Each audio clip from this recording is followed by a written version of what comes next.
Bismillahirrahmanirrahim. Assalamualaikum warahmatullahi taala wabarakatuh. Alhamdulillah, bersyukur kita kehadirat Ilahi dengan limpah kurnianya dapat kita bersama-sama pada hari ini. Cuma saya memperkenalkan ahli panel kita yang handsome lagi segak ni. Saya akan mengupas terlebih dahulu tentang tajuk forum kita hari ini, iaitu falasi dalam media sosial, kesan baik dan buruk pada masyarakat. Baiklah, di era yang serba moden ini, kita tidak dapat sangka lagi dunia ini sudah mencipta pelbagai teknologi canggih untuk memudahkan para pengguna, tidak kira dari segi mesin, printer atau media sosial sekalipun. Namun begitu, pelbagai kesan yang akan diterima oleh masyarakat kita sama ada baik ataupun buruk. Baiklah, berbicara mengenai media sosial ini. Media sosial ini meliputi blok rangkaian sosial. Antara contoh media sosial kita pada ini adalah Facebook, WhatsApp, Twitter, TikTok, Instagram dan sebagainya. Semua masyarakat kita mestilah akan ada lah Facebook, WhatsApp semua ni, betul tak? Ahli panel kita sudah tentu memakai jugalah platform-platform ini untuk menyebarkan mereka punya pemikiran dan sebagainya. Adalah jaringan sosial seperti ini memudahkan pengguna untuk menyebarkan maklumat sesama sendiri dan mudah untuk berkomunikasi. Betul. Okay, baiklah, sebelum saya memulakan forum ini, saya akan memperkenalkan diri saya terlebih dahulu selaku moderator. Nama saya Muhammad Zaim bin Muhammad Fi, nombor metrik I23106839. Baiklah, tanpa membuang masa lagi, saya akan memperkenalkan ahli panel kita yang pertama, iaitu Muhammad Amsyar bin Yazid, I23106702. Dan yang kedua, Muhammad Amirul Amsyar bin Adnan, I23106743. Dan yang terakhir sekali, Wan Muhammad Adib bin Wan Arif, I23106685. Baiklah,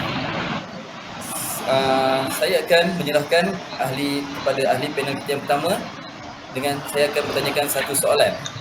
Baiklah, ahli panel pertama, Encik Muhammad Amsyar, soalan saya, nyatakan jenis-jenis falasi yang terdapat di media sosial ini. Baiklah, silakan. Okey, baik. Bismillahirrahmanirrahim. Terima kasih kepada moderator kita pada hari ini, iaitu Zaim, selaku moderator kita pada hari ini.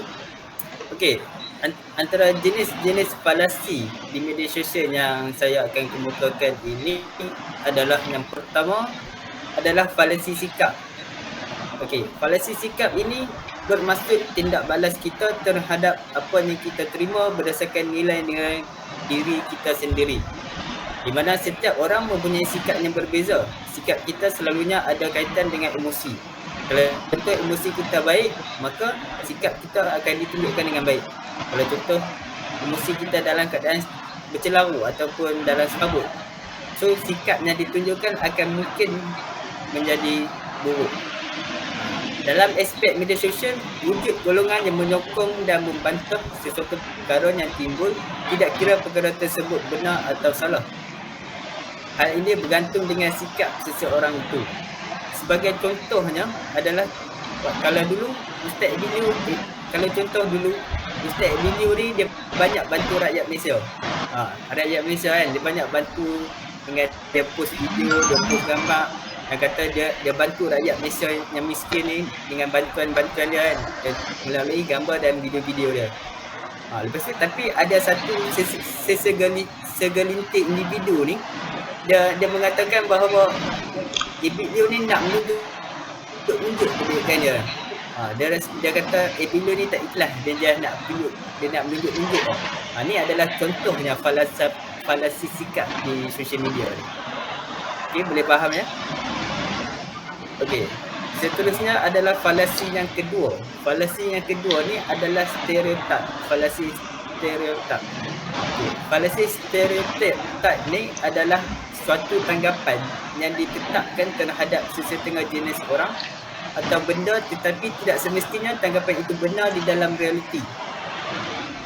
Okey, sebagai contohnya, kalau kita tengok kalau kita rakyat Malaysia ni, selalunya macam contoh kemalangan yang berlaku mesti membabitkan kereta Myvi je.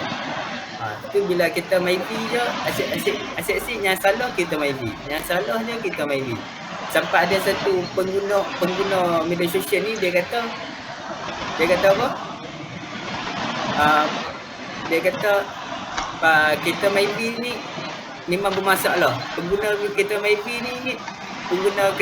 ni asyik-asyik buat masalah. Dia mention pengguna kereta Myvi. Padahal yang lakukan kesalahan tu orang tu, bukannya kereta tu. Faham tak? Dia kiranya kalau contoh lain lagi nak lebih faham adalah kita tengok pada isu yang boleh nak kata terkini juga. Iaitu macam Alif Tega. Alif Tega ni dia berkahwin betul. Dia berkahwin dia ada isu dia. Ada isu kontroversi dia. Sama juga Alif Aziz juga. Dulu dia ada kontroversi. So kiranya orang nak kata macam nama Alif ni kerja duk buat kontroversi je. Kerja duk buat salah nama Alif ni. So kiranya Alif yang lain yang tak buat silap pun dia pun juga tempias. Itulah yang maksudnya falasi stereotip ni. Okey. Kita tengok pula falasi yang ketiga adalah falasi putar belik. Di mana hujahnya asal diputar belikkan oleh pihak lain dalam bentuk yang lebih melampau atau yang lebih menarik perhatian. Dia masuk sebagai contohnya falasi putar belik ni di mana macam kenyataan media tu dia putar belik kan. Macam contoh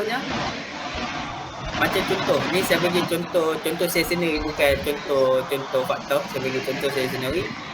Seorang pemain bola berkahwin lagi. Tetapi kenyataan yang dikemukakan oleh segelintir individu ni, dia kata seorang pemain bola telah kahwin lari. Dia nak bagi nampak kontroversi atau headline tu menarik, dia kata kahwin lari, bukannya kahwin lagi, tapi dia kata kahwin lari. Itu yang maksudnya falasi putar belik ni. Okey, seterusnya pula adalah falasi ad hominem. Maksud falasi ini adalah menolak atau menentang pendapat seseorang dengan mencari kekurangan peribadi orang itu. Falasi yang sering dilakukan apabila seseorang kehabisan idea untuk menentang pandangan seseorang. Sebagai contohnya kat sini, falasi ad hominem ni sebagai contoh dia macam contoh. Ada pelajar SPM ni, dia kemukakan pandangan dia.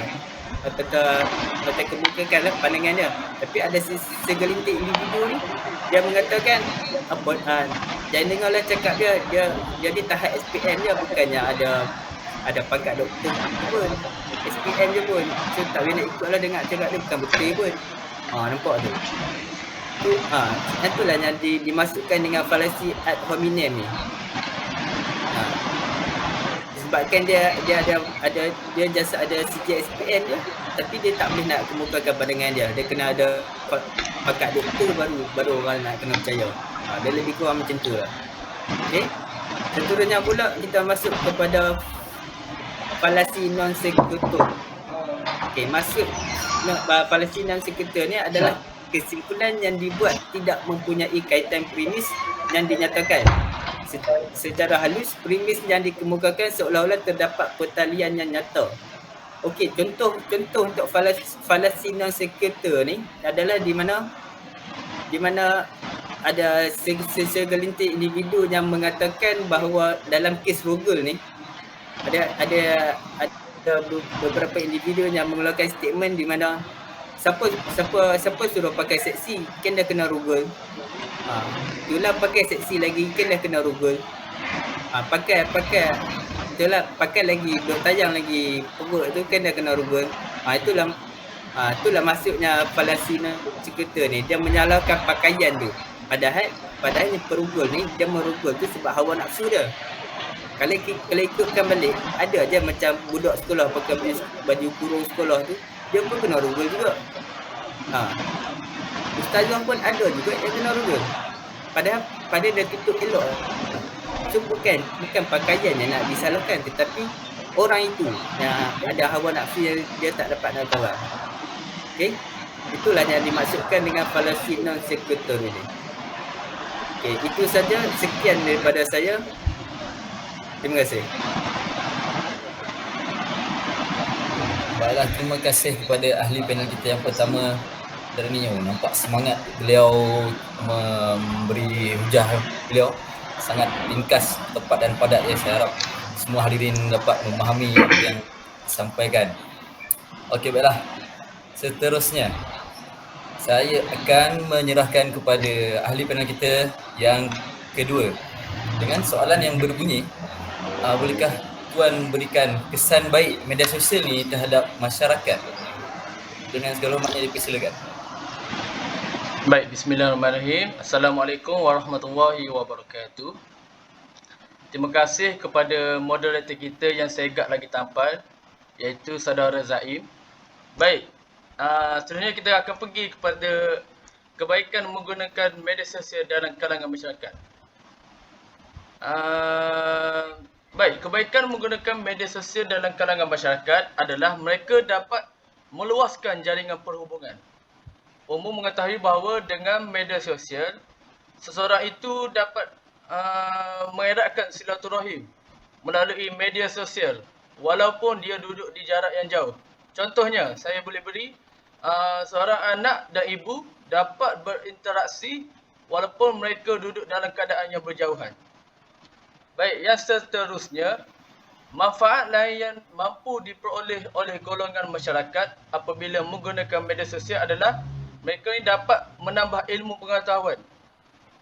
Media sosial pada hari ini lebih banyak perkongsian video berbanding penulisan kerana ia lebih interaktif dan menarik. Contohnya, aplikasi TikTok yang menjadi aplikasi paling banyak menerima pengguna dalam tempoh masa 1 tahun.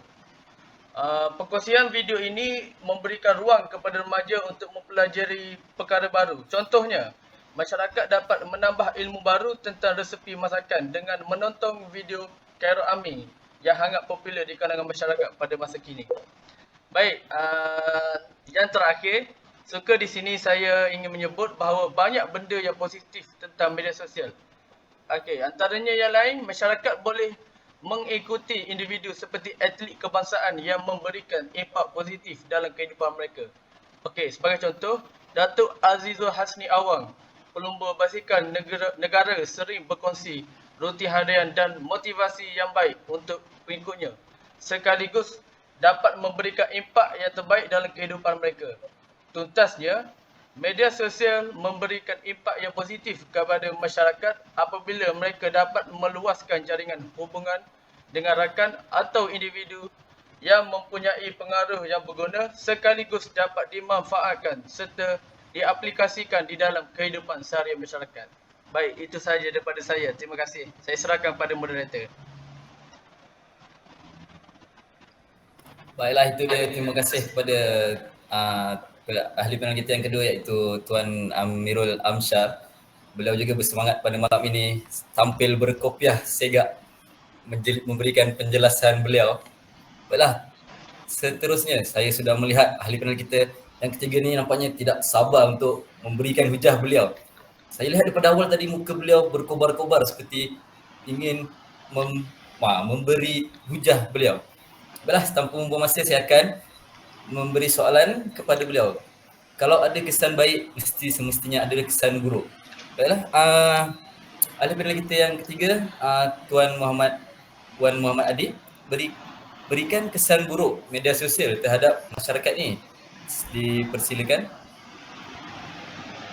Okey, Assalamualaikum warahmatullahi wabarakatuh. Jadi bila ada kesan baik, mesti ada kesan buruk kan? Jadi antara kesan buruk yang dapat dirasai oleh masyarakat bila menggunakan sosial media ni, seperti sedia maklum, kita tahu gejala scammer atau penipuan atas talian banyak terjadi ke atas golongan-golongan yang menggunakan sosial media ini, lebih-lebih lagi bagi golongan yang berusia. Jadi antara cara mereka melakukan skema atau penipuan atas talian ini dengan berlakon menjadi penjawat awam, contohnya daripada polis, bank, peguam dan sebagainya, dan menuntut saman duit yang tidak dituntut dan sebagainya. Jadi mereka sebagai golongan yang tua dan berusia ini akan berasa takut kerana mendapat panggilan-panggilan dari pihak-pihak yang berbabit. Seterusnya kita boleh tengok kesan buruk yang kedua. Kita tengok kesan buruk yang kedua ini dari segi sosial. Contohnya apabila berlaku buli cyber di antara kalangan pelajar-pelajar. Kalau dulu kes buli ini hanya dilakukan di sekolah dan apabila pelajar sudah balik ke rumah, buli ini dapat dikurangkan. Tetapi apabila berlakunya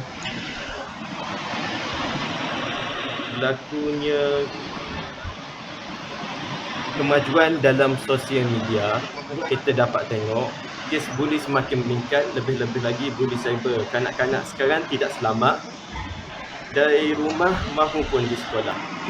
Nah, itu berita palsu menjadi salah satu kesan buruk yang ada pada sosial media. Sekarang kita sangat mudah untuk menyampaikan berita-berita palsu yang kita belum pasti akan kebenarannya kerana wujudnya sosial media. Bak kata Menteri Multimedia, tak pasti jangan kongsi. Seterusnya, pengaruh buruk. Kita boleh tengok perkembangan sosial media ini telah membawa kepada wujudnya pengaruh yang dapat memberikan kesan-kesan buruk kepada mereka yang di bawah usia, lebih-lebih lagi golongan remaja. Kerana golongan ini sangat mudah terpengaruh dengan anasir-anasir yang baru yang cuba dibawa. Contohnya kalau kita tengok pengaruh yang membawa anasir-anasir buruk, contohnya yang bergelek di dalam sosial media, yang memakai pakaian tidak senonoh dan mereka yang melakukan perkara-perkara yang tidak berpatutan dengan nilai moral dan agama. Selain itu, kita dapat lihat dengan wujudnya sosial media seperti YouTube dan TikTok, kita dapat belajar perkara-perkara baru melalui sosial media. Tetapi perlu ditekankan di sini, bila kita belajar perkara yang baru, kita seharusnya berguru dan bukannya belajar melalui video sahaja tanpa sebarang konteks dengan guru. Sebab kalau kita melakukan sesuatu benda tanpa berguru, kita tidak dapat mengetahui kesalahan kita dalam melakukan sesuatu perkara. Dan itulah sahaja daripada saya antara kesan buruk dalam sosial media yang telah memberikan kesan kepada masyarakat secara umumnya. Ini saya akan menyerahkan kembali kepada moderator untuk menamatkan pertemuan kita pada hari ini. Terima kasih. Baiklah, terima kasih kepada ahli panel kita yang terakhir pada malam ini.